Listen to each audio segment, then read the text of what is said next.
Hello बच्चों, let's see the following question है organelle important in spindle formation during nuclear division is options है A centriole, B Golgi body, C chloroplast, D mitochondrion. So इस question का की concept है हमारा spindle formation के बारे में। स्पिंडल्स जो है वो माइक्रोट्यूबुलर यानी प्रोटीनेशियस स्ट्रक्चर्स होते हैं जो सेल डिवीजन के लिए एसेंशियल होते हैं। स्पेशली अगर हम सेल डिवीजन के बारे में देखें तो दो मेन फेसेस की डायग्राम हम ड्रॉ कर लेंगे। तो एक है मेटाफेज स्टेज, जिसमें क्या होगा, जो भी हमारा क्रोमोसोम्स है वो प्रॉपरली इमेजिनरी इक्वेटोरियल प्लेन में अलाइन हो रहे होते हैं। तो इस तरीके का अलाइनमेंट होगा। जो हमारा सेल में सेंट्रियोल होगा, centrioles spindle fibres produce hold करेंगे कुछ इस तरीके का।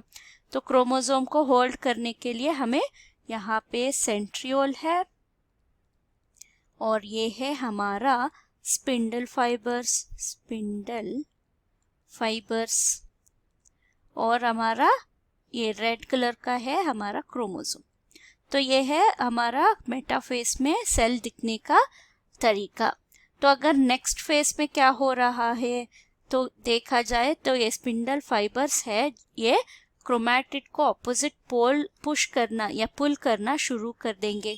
तो जब ये पुल करेंगे इक्वल फोर्स से क्या होगा, हाफ ऑफ द क्रोमोसोम यानी सिस्टर क्रोमैटिड्स जो है वो सेपरेट हो जाएंगे कुछ इस तरीके का और ऑपोजिट पोल्स में चले जाएंगे। तो ये सिस्टर क्रोमैटिड्स जो है वो सेपरेट हो गए। तो आगे जाके क्या होगा, ये जो एक सिस्टर क्रोमैटिड है ये एक सेल में चला जाएगा और ये अनदर सिस्टर क्रोमैटिड जो है वो दूसरा सेल में चले जाएगा। तो हमें दो डॉटर सेल्स में इक्वल नंबर ऑफ क्रोमोसोम्स आ जाएगा। तो ये है हमारा स्पिंडल्स का फंक्शन। तो ये नेसेसरी होते हैं, क्यों, to separate sister chromatids during cell division. ये है इनका मेन फंक्शन। ओके, सो इनका मेन फंक्शन जो है ये है। तो ये organelle important during spindle formation कौन होगा, ऑप्शन है ये centriole. Hope you have understood the concept. Thank you and all the best.